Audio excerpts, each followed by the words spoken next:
Hello dear students, ये differential equation पर तीसरा वीडियो।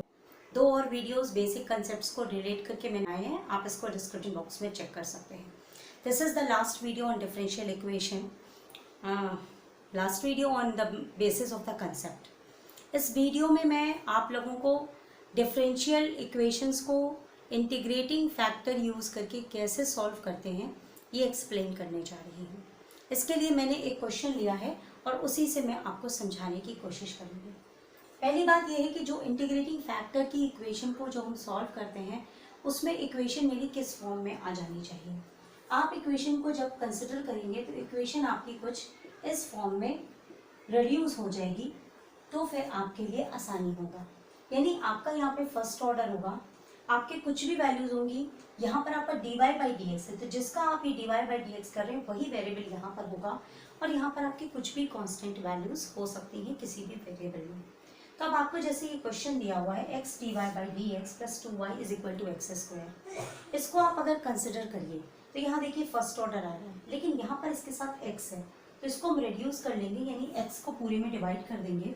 ये हो जाएगा dy बाई डी एक्स, आप इधर डिवाइड करेंगे तो ये हो जाएगा 2 by X into Y is equal to, आप डिवाइड इसे करेंगे तो आपका x आ गया। तो आप देखिए पूरी इक्वेशन इसी फॉर्म में रिड्यूस हो गई। ठीक, इसके बाद आप क्या करेंगे, ये आपका फर्स्ट स्टेप होगा कि आप इक्वेशन को रिड्यूस कर लीजिए। दूसरा स्टेप क्या होगा कि आपको इंटीग्रेटिंग फैक्टर निकालना है, तो जो इस y के साथ आपकी कांस्टेंट वैल्यू होगी वही आपका इंटीग्रेटिंग फैक्टर में यूज होगा। तो इंटीग्रेटिंग फैक्टर निकालने के लिए हमें एक्सपोनेंट ऑफ इंटीग्रेशन करना पड़ता है p dx। क्लियर? तो फिर यहाँ पर इंटीग्रेशन हो जाएगा, p की जगह हमारी वैल्यू क्या है 2 बाई एक्स डी एक्स, इसका हम इंटीग्रेशन करते हैं तो ये आएगा 2 log x। क्लियर? ये इंटीग्रेशन करने पर आएगा, यानी ये आपका हो जाएगा e log x square plus c, e and log get cancelled, so we have x square plus c। Clear? इसके बाद ये आपका सेकेंड स्टेप हो गया। थर्ड स्टेप आपका क्या है, थर्ड स्टेप में आपको जो इंटीग्रेटिंग फैक्टर का आंसर आएगा, जो इंटीग्रेटिंग फैक्टर का आंसर आएगा, यानी y को आपको इंटीग्रेटिंग फैक्टर से मल्टीप्लाई करना है और इंटीग्रेशन करना है आपको q के साथ जो वैल्यू है इंटीग्रेटिंग फैक्टर को मल्टीप्लाई करके उसका इंटीग्रेशन करना है, और यहाँ पर आपका c लिखा जाएगा। तो आपका इंटीग्रेटिंग फैक्टर का आंसर क्या आ रहा है एक्स स्क्वायर, आपका इंटीग्रेटिंग फैक्टर का आंसर क्या आ रहा है एक्स स्क्वायर। तो यहाँ पर आपका ये वैल्यू क्या है y, तो एक्स स्क्वायर इंटू वाई ये आपका हो गया is equal to integration of q की जगह आपकी वैल्यू क्या है x, आप x रखिए, इंटीग्रेटिंग फैक्टर आपका एक्स स्क्वायर हो गया, ये dx हो गया और ये c हो गया। क्लियर? यानी जो आपका इंटीग्रेटिंग फैक्टर का आंसर आएगा उसको आप y के साथ मल्टीप्लाई करके सिंपली लिखेंगे और q के साथ भी आप उसको मल्टीप्लाई करेंगे, लेकिन उसका दोबारा से इंटीग्रेशन किया जाएगा। यानी इंटीग्रेटिंग फैक्टर जो आ रहा है उसको आपको y से भी मल्टीप्लाई करना है और q से भी मल्टीप्लाई करना है, लेकिन q वाले का आपको दोबारा इंटीग्रेशन करना है। ठीक है? अब इसके बाद आप क्या करेंगे, आप इसको इंटीग्रेट करिए, पहले आप इसको अंदर सॉल्व कर लीजिए, तो ये आपका आ जाएगा integration X cube D X plus सी।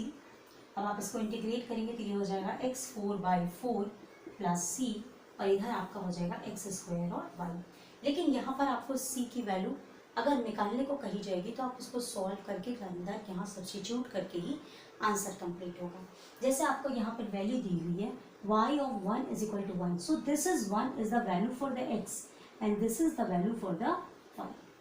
तो x की जगह भी आपको 1 रखना है, y की जगह भी 1 रखना है, तो हमने यहाँ वैल्यू सब्स्टिट्यूट्स करी तो ये आपका आंसर आ जाएगा 1 by 4 plus C.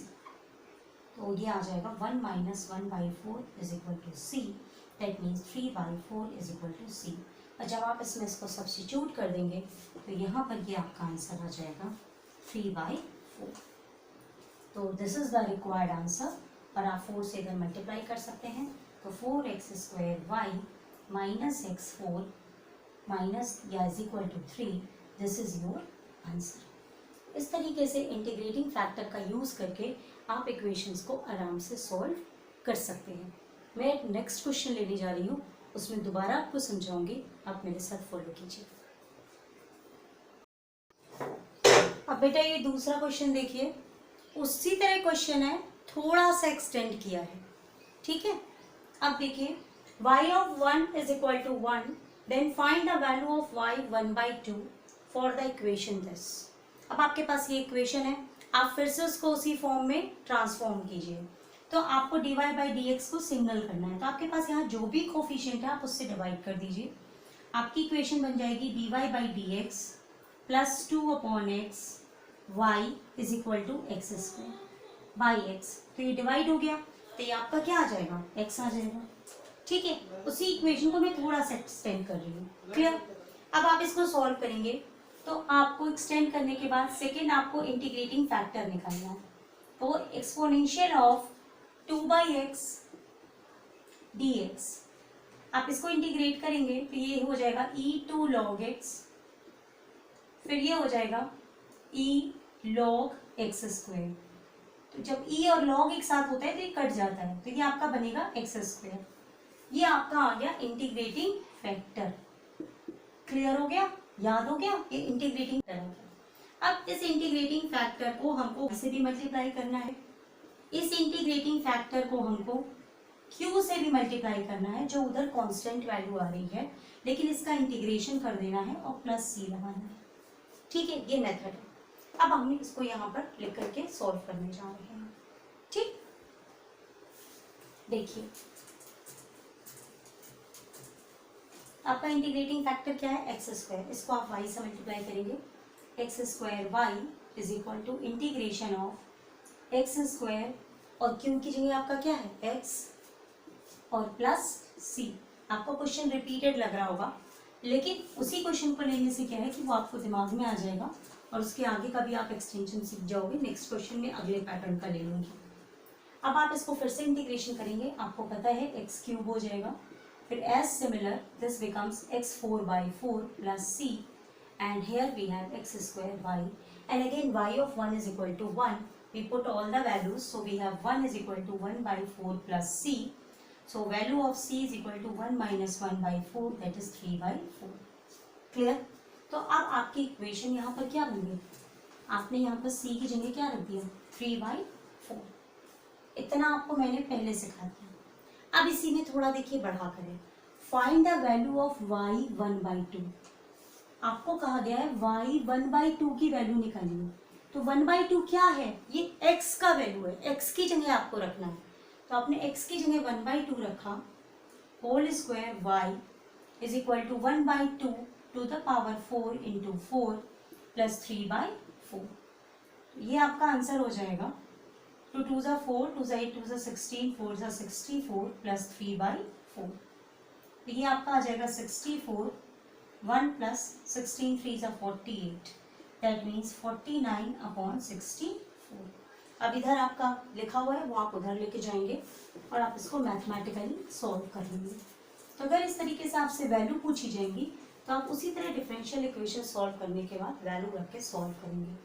1/4y is equal to 49/64, so this get divided, 49/64, so this is here, so this is get cancelled, so our answer becomes 49/60। तो इस तरीके से क्वेश्चन को सॉल्व किया जाता है। अब मैं नेक्स्ट पैटर्न का क्वेश्चन लेने जा रही हूँ। ये क्वेश्चन देखिए मैंने ट्रिग्नोमेट्री से रिलेट करके लिया है, वो तो सिंपल मैथमेटिकल लिया था। सेम पैटर्न क्वेश्चन है, y इज π/4 की वैल्यू 4/3 है, then we have to find the value of y minus π/4, और इक्वेशन हमारी ये है, dy by D X 3 cos square X Y is equal to 1/cos square X. यानी देखिए dy by D X first order आ रहा है, फिर यहाँ पर आपकी कुछ भी वैल्यू आ रही है और वो y के साथ है, क्योंकि यहाँ dy ऊपर है, ये भी y के साथ है, फिर इधर आपका कुछ कांस्टेंट वैल्यू है, यानी ये आपका इंटीग्रेटिंग फैक्टर मेथड से सॉल्व हो जाएगा। तो यहाँ पर अगर आप कंपेयर करें तो ये वैल्यू आपकी p हो गई और ये वैल्यू आपकी q हो गई, क्लियर। ये ऑलरेडी स्टैंडर्ड फॉर्म में है तो कुछ नहीं करना। तो फर्स्ट हमको क्या करना था, इंटीग्रेटिंग फैक्टर को निकालना है, which is equal to e integration of, this is p, 3/cos square x। So what does it become? E3 sec square x. And integration of sec square x is tan x. So our answer becomes E3 tan x. This is our integrating factor. हो गया second step. Third step, y को integrating factor से multiply करना है, q को integrating factor से multiply करना है और उसका इंटीग्रेशन लेना है. क्लियर? तो यहाँ पर आपका y और integrating factor, that means y into E3 tan x is equal to, q में आपका है 1/cos square x. 1/cos square X को आप लिख सकते हैं, अभी आप यही लिख लीजिए, 1/cos square x into integrating factor में E3 tan x dx. यानी आपको इसका इंटीग्रेशन करना है. मैं पहले आपको इसका अलग से इंटीग्रेशन दिखाती हूँ, उसके बाद मैं इसको यहाँ पे पुट करूँगी. ठीक है, इसको इंटीग्रेट करते हैं. तो हमें इंटीग्रेशन करना है 1/cos square X e to the power 3 tan x. cos square X को हम लिख सकते हैं sec स्क्वायर एक्स e के पावर 3 tan x. हमने क्या किया, tan x को t ले लिया. Clear? Then differentiation of tan x is what? sec square x. So this is sec square x dx is equal to dt. Clear? So इस value को हम यहाँ रख लेंगे, ये आपका साथ में dx होगा. तो आपका ये हो जाएगा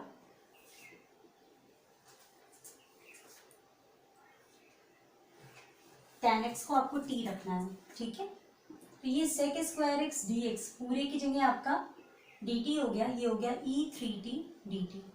आप इसे इंटीग्रेट करेंगे तो ये हो जाएगा E3t ओवर 3 प्लस c.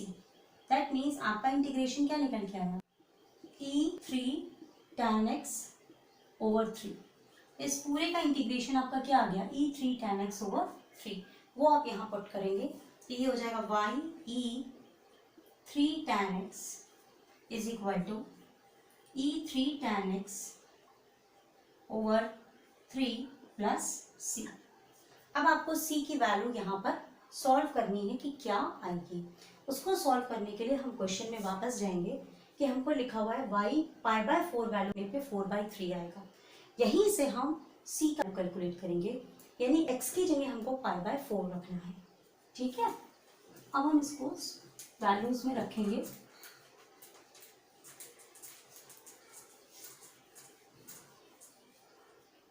तो हमारा है y E3 tan x is equals to E3 tan x over 3 plus c. Clear? यहाँ से हमको सॉल्व करना है.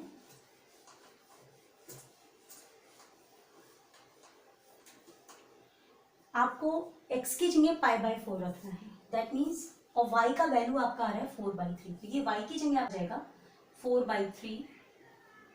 E3 tan π/4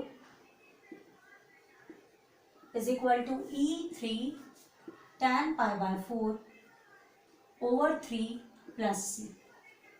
ये आ गया आपका 4/3. tan π/4 1, tan 45 degree 1.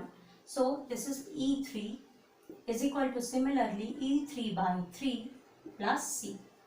So both the coefficients same, 4E3/3 minus E3/3 is equal to c. So the value of c becomes 4 minus 1, 3E3/3. So value of c is E3. Now we put this value in the equation. So our equation becomes E3. Clear? ये जो c की value आएगी उसको हमको main equation में रखना है. अब हमको नेक्स्ट वैल्यू निकालनी है, -π/4. What is -π/4? -π/4 is nothing but 130 degree. That is its value. We just write it as, we have to find the value for y e to the power 3 tan -π/4 is equal to E3 tan -π/4 by 3 plus E3. So it becomes e to the power minus 3 by 3 plus e3. So it becomes y e to the power minus 3. So it becomes 1 over 3e3 plus e3, and this e3 comes over here. So it is divided by 1 over e minus 3. So this is equal to y. When it is e minus 3, when it goes up, it becomes e plus 3. Clear? So now it becomes 1 plus 3 e to the power 6 over 3e3 into e3. So both of them get cancelled. So our answer is 1 plus 3e6 over 3.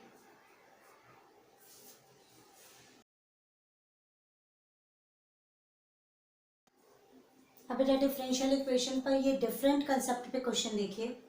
आपकी equation दी हुई है Y square D X plus X minus 1 upon Y D Y is equal to 0. अगर by chance आप D X इसको divide करते हैं तो ये हो जाएगा X D Y by D X minus D Y by D X into Y. ठीक है.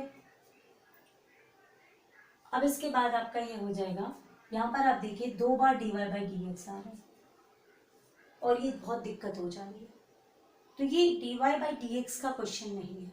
इसको D X by D Y solve करके देखिए कि क्या आ रहा है, क्योंकि आपको क्वेश्चन तो वहाँ एग्जाम में कोई नहीं बताएगा कि आपको क्या दिया गया और आपको क्या निकालना है. तो आप क्या करिए, डी वाई से इसको डिवाइड करिए. तो ये हो जाएगा Y square D X over D Y plus X minus 1 upon Y is equal to 0. अब देखिए आपका ये जो फर्स्ट ऑर्डर आ रहा है सिर्फ एक ही बार आ रहा है. जब आपने डी एक्स से डिवाइड किया था तो फर्स्ट ऑर्डर 2 बार आ जा रहा है. तो इस तरीके से आप सॉल्व नहीं कर पाएंगे. तो फर्स्ट ऑर्डर आपका एक ही बार आना चाहिए. तब आपके पास यहाँ पे कोफिशिएंट है वाई स्क्वायर, इससे आप इसको डिवाइड कर दीजिए. तो ये आपका हो गया D X over D Y plus X upon Y square minus 1 upon Y cube is equal to 0. यानी आपका एक फर्स्ट ऑर्डर आ गया, एक आपका कुछ कांस्टेंट वैल्यू आ रही है और एक आपका वेरिएबल आ रहा है. 3 पार्ट्स में डिवाइड हो गया. तो आपको फर्स्ट काम क्या करना है, आपको स्टैंडर्ड फॉर्म में चेंज करना है. ठीक है.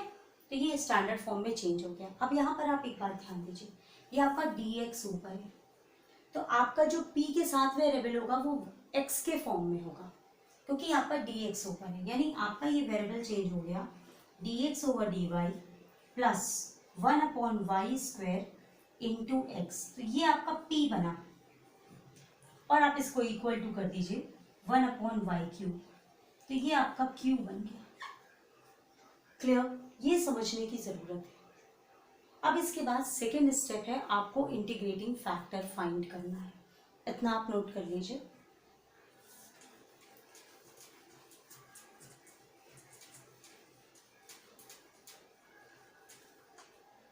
अब हम इंटीग्रेटिंग फैक्टर निकालेंगे. आपको e के ऊपर इंटीग्रेशन करना है और p का ही आपको इंटीग्रेशन करना है. यहाँ p की वैल्यू आपकी क्या आ रही है, 1 upon Y square, 1 upon Y square. तो आप यहाँ पे डी वाई लिखेंगे. जैसे आप जब x का करते हैं तो डी एक्स लिखते हैं, जब आप y का कर रहे हैं तो डी वाई लिखेंगे. अब आप इसका इंटीग्रेशन करेंगे तो आपका आ जाएगा e minus 1 upon Y. Clear? ये इंटीग्रेटिंग फैक्टर आ गया.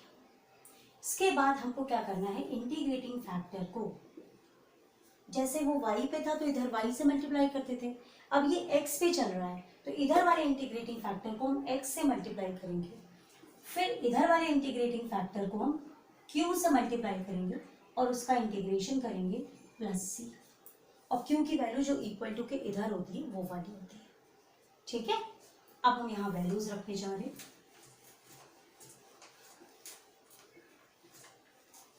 आपका इंटीग्रेटिंग फैक्टर आया है x into minus 1/y, that means minus x/y. Clear? Integration आप करेंगे, इंटीग्रेटिंग फैक्टर हो गया -1/y और क्यू की जगह हो गया आपका 1/y³ प्लस सी। क्लियर। अब हमको इसको सॉल्व करना है। इसको सॉल्व करने के लिए जैसे कि मैंने आपको बताया कि आप इधर वाले को इंटीग्रेट करिए। जब आप इसको इंटीग्रेट करेंगे तो आप किस तरीके से करेंगे ये मैं आपको बता रही हूँ। अब यही जो इंटीग्रेटिंग फैक्टर का हमने क्वेश्चन पढ़ा है, इसको जैसे हमने अभी किया था dy/dx py is equal to Q. अगर ये इस फॉर्म में है dx/dy plus px is equal to Q, अब इस फॉर्म में है तो हम उसको किस तरीके से सॉल्व करेंगे ये मैं अब इस क्वेश्चन के जरिए आपको बताने जा रही हूँ। ठीक है, सेम पैटर्न लगेगा, कुछ भी ज़्यादा डिफरेंस नहीं है, बस थोड़ा सा सिली डिफरेंस आएगा। अब जैसे आपके पास ये क्वेश्चन है तो मैं इसको dx/dy में चेंज कर रही हूँ, तो ये आपका हो जाएगा 1 + y² dx/dy plus x minus e tan inverse y is equal to 0। Clear. अब आपको यहाँ पे कोई कोफिशिएंट नहीं रखना है, तो आप इस कोफिशिएंट से सबको डिवाइड कर दीजिए, तो ये आपका आ जाएगा x/1 + y² is equal to e tan inverse y over 1 + y²। अब अगर आप इसको कंसिडर करें तो ये आपका फर्स्ट ऑर्डर हो गया। ये आपका देखिए dx के साथ है, तो आपका यहाँ पर ये x आ गया और कोफिशिएंट में आपका हो गया 1/1 + y²। ठीक है, और यहाँ पर आपका ये q का कांस्टेंट वैल्यू हो गया, जहाँ पर देखिए x की कोई वैल्यू नहीं है। अब हम क्या करेंगे, इंटीग्रेटिंग फैक्टर निकालेंगे। यानी फर्स्ट आपका प्रोसेस क्या है कि आपको इक्वेशन को रिड्यूस करना है। क्लियर। अब आपको इंटीग्रेटिंग फैक्टर सॉल्व करना है। Now integrating factor is what, exponential of, आप p टर्म का एक्सपोनेंशियल करते हैं, तो यहाँ पर p टर्म आपका क्या है 1/1 + y², 1/1 + y² and this is dy because it is in y. So when we integrate it, it becomes e tan inverse x। Clear. ये आपका इंटीग्रेशन करने पर आ गया, ये आपका इंटीग्रेटिंग फैक्टर हो गया। अब आपका जो फॉर्मूला यहाँ पे लगेगा कि इंटीग्रेटिंग फैक्टर जो था उसको आप पहले y से मल्टीप्लाई करते थे, तो अब आप यहाँ पर आप उसे x से मल्टीप्लाई करेंगे इज इक्वल टू इंटीग्रेशन आप करेंगे, इंटीग्रेटिंग फैक्टर को आप q से मल्टीप्लाई करेंगे। क्लियर आ गया। तो जो आप यहाँ y से मल्टीप्लाई करते थे, क्योंकि आप ये dx का निकाल रहे हैं, तो आप यहाँ पे x से मल्टीप्लाई करेंगे। चलिए अब हम इसको आगे सॉल्व करते हैं। देखिए मैंने यहाँ पर p वाली वैल्यू लिख ली है और q का वैल्यू लिख लिया है, और अब हम इस फॉर्मूले से उसको सॉल्व करेंगे। तो हमें इंटीग्रेटिंग फैक्टर को x से मल्टीप्लाई करना है, तो इंटीग्रेटिंग फैक्टर आपका क्या आ गया, e tan inverse x into x is equal to, integration आपको करना है, q को वैल्यू को मल्टीप्लाई करना है इंटीग्रेटिंग फैक्टर से, that is e tan inverse, sorry this is 1/y², so this is a tan inverse y. I just make a mistake. So this is tan inverse y upon 1 + y² into integrating factor e tan inverse y plus c. When we multiply both of these, it becomes what? It becomes e 2 tan inverse y over 1 + y²। Clear. Now अगर अब हम tan inverse y को t ले लेते हैं, t is equal to tan inverse y, then dt is equal to 1/1 + y² and dy. We have dy here. So in place of 1 + y² dy we put dt, and in place of tan inverse t we just put t. So ये जो हमारा बन जाएगा, ये क्या बनेगा, आप इसकी वैल्यूज इधर पुट कर देंगे, आपका इंटीग्रेशन आ जाएगा सॉल्व होकर के यहाँ पर integration of e 2t dt। अब आप इसको सिंपली इंटीग्रेट करेंगे तो ये हो जाएगा e 2t over 2 plus c। अब t की वैल्यू आप सब्स्टिट्यूट करेंगे तो ये हो जाएगा e tan inverse y upon 2 plus c। Clear. तो अब आप इस इक्वेशन में, जो आपकी ये इक्वेशन है, आप यहाँ पर इस वैल्यू को पुट कर देंगे। क्लियर। तो आपको जो इधर ये क्यू के साथ है उसका आपको इंटीग्रेशन करना है, और जहां आपने इंटीग्रेशन किया आपका आंसर आ जाएगा, ये हो जाएगा X E tan inverse Y is equal to E tan inverse Y upon 2 plus C. Clear. अब हम इसको 2 से मल्टीप्लाई कर सकते हैं, तो 2x E tan inverse Y is equal to E tan inverse Y plus C. Clear. इस तरीके से अगर dy बाई डी एक्स की जगह dx बाई dy होगा तो हम बस उसी को जैसे इधर y करते थे तो वो x इंटीग्रेटिंग फैक्टर से मल्टीप्लाई कर लेंगे। ठीक है स्टूडेंट्स, अब डिफरेंशियल इक्वेशन में इंटीग्रेटिंग फैक्टर पर एप्लीकेशन बेस्ड क्वेश्चन है। एक तो मैं ये लेने जा रही हूँ, इसके बाद कोऑर्डिनेट ज्योमेट्री से जुड़ा हुआ भी क्वेश्चन लूँगी, वो भी आप ज़रूर देखिएगा, वीडियो बंद मत कीजिएगा। तो इस क्वेश्चन को मैं पहले एक्सप्लेन कर रही हूँ। आपको क्वेश्चन दिया हुआ है P0 is equal to 100 when find the value of PT for the equation this. आपको इस तरीके से इक्वेशन दी हुई है। यहाँ पर आपको देखिए DPT और यहाँ पर भी PT लिखा हुआ है। आपकी इक्वेशन क्या थी जो मैंने आपको बताई, वो थी dy by D X is equal to plus p into Y is equal to Q, ऐसे बताया। तो अगर आप देखिए y की जगह अगर हम pt लगा दे रहे हैं तो ये बन गया dpt over dx over dt plus when we take it here, we bring it here, it becomes minus half pt is equal to minus 200. So minus half is the value for p here and pt is the value for y and the value for q is minus 200. तो standard form में है। अब इसके बाद हमको इसका क्या निकालना है, इंटीग्रेटिंग फैक्टर। तो हम एक्सपोनेंट किसका करते हैं, p का। क्लियर। तो ये exponent of integration of minus half, साथ में आप क्या लगाओगे, ये क्या लिखा हुआ है dt। क्लियर। अब हम इसका इंटीग्रेशन करेंगे तो ये मेरे पास आएगा माइनस हाफ t। ये इंटीग्रेटिंग फैक्टर निकल करके आया। अब इनसे इंटीग्रेटिंग फैक्टर को हमको मल्टीप्लाई करना है यहाँ पर जो वैल्यू दी हुई है और फिर जो यहाँ वैल्यू दी हुई है। क्लियर है, आप समझ रहे हैं इस बात को।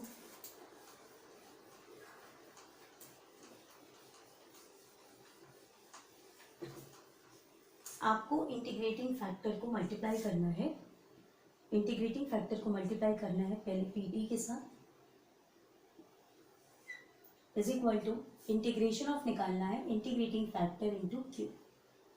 तो इंटीग्रेटिंग फैक्टर आपका क्या है, e माइनस हाफ t और pt की वैल्यू आपकी क्या है, आप pt ही रखेंगे क्योंकि आपको वो रखना था।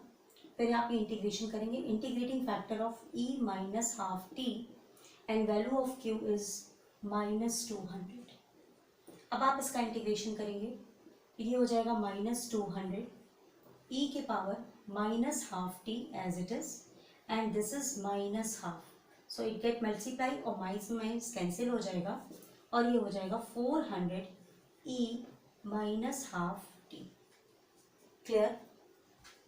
और हमने इसको यहाँ पे रखा, तो कोई ज़रूरी नहीं यहाँ पर dy बाई डी एक्स ही हो, कोई भी टर्म हो सकता है। आपको बहुत ही कंसिडरेबली उसको ध्यान देना है। ठीक है, तो आपकी इक्वेशन बन जाएगी e minus half t pt, ये वाली equation is equal to 400 e minus half t plus constant value c। अब इस कॉन्स्टेंट की वैल्यू निकालनी है, वो हमें दिया है p of 0 is equal to 100। It means जो आपका x का वैल्यू है वो 0 रखेंगे और उसका आंसर 100 आ रहा है। तो आपको यहाँ t का वैल्यू क्या रखना है, 0। It means e of minus half into 0, pt की जगह आपको रखना है into 100 is equal to 400 e of minus half into 0 plus c। So it becomes 100 because this all becomes 1 and this becomes 400 plus c. So value of c is what? minus 300, क्योंकि ये इधर जाएगा तो minus 400 तो minus 300। तो आपकी जो main equation हो जाएगी वो आपकी इक्वेशन क्या आएगी कि वहाँ पर आप सी की वैल्यू सब्स्टिट्यूट कर देंगे। क्लियर? तो आप जब सी की वैल्यू सब्स्टिट्यूट करेंगे तो यहाँ पर आपका हो जाएगा -300। तो इस तरीके से डिफरेंशियल इक्वेशंस का ये जो मेथड है इंटीग्रेटिंग फैक्टर का बहुत हेल्पफुल है। कितना भी कॉम्प्लिकेटेड क्वेश्चन हो बहुत आसानी से सॉल्व हो जाएगा। मैं लास्ट क्वेश्चन इस वीडियो का लेने जा रही हूँ, इसको देख लीजिए। Now this is the last question of this video. और डिफरेंशियल इक्वेशन बहुत स्कोरिंग टॉपिक है, आप प्लीज़ इसको प्रैक्टिस करिएगा। एग्जामिनेशन हॉल में जाने के पहले आपको बहुत ही बेस्ट रिजल्ट ये देगा, आपको बस थोड़ी सी प्रैक्टिस करनी होगी। मैंने वीडियोस में कोशिश की है कि हर कंसेप्ट के क्वेश्चंस को लेने की, और पूरी उम्मीद करती हूँ कि आप अपने क्वेश्चंस अब बुक से लगा लेंगे। आपको ऐसा लगता है कि मैं अच्छे से पढ़ा रही हूँ, समझा रही हूँ, तो आप कमेंट करिए या चैनल को एटलीस्ट सब्सक्राइब करिए, तो मुझे मोटिवेशन मिलेगा इस तरह के और वीडियोस बनाने में। क्योंकि मुझे पता नहीं चल रहा है कि कौन मुझे देख रहा है, कौन मुझे सुन रहा है। एनीवे, हम टॉपिक को शुरू करते हैं। और भी वीडियोस जो हैं उनके डिस्क्रिप्शन बॉक्स में लिंक्स के थ्रू आप उनको चेक कर सकते हैं। If a curve passes through a point this and has a slope of this, find the equation of the curve. आप ये क्वेश्चन देखिए कि डिफरेंशियल इक्वेशन के अंदर आपकी कोनिक सेक्शंस यानी कोऑर्डिनेट ज्योमेट्री को यहाँ पे अटैच कर दिया गया है। तो इस तरह की क्वेश्चंस भी आप डिफरेंशियल इक्वेशंस में मिल सकते हैं, और इनको भी हम इंटीग्रेटिंग फैक्टर के जरिए बहुत आसानी से सॉल्व कर सकते हैं। आप इसमें मेन बात देखिए, यहाँ पे लिखा है has a slope of this. We know the formula for slope of any curve is dy by dx. That means dy by dx is simply equal to x square minus 2y over x. बस यहीं से question शुरू होता है। अगर हमको ये नहीं पता कि स्लोप का वैल्यू dy by dx को इसके बराबर करना है तो हम इस क्वेश्चन को स्टार्ट ही नहीं कर सकते। Okay, after that we just divide it and get this is x minus 2 by x and y. Now this is dy by dx. Make आप इसको इधर ले आइए लेफ्ट हैंड साइड पे, तो dy by dx plus 2 upon x into Y is equal to x। तो देखिए ये इसी फॉर्म में आ गया आपका dy by dx plus P Y is equal to q, जहाँ पर p की वैल्यू आपकी 2 by x है और q की वैल्यू आपकी x है।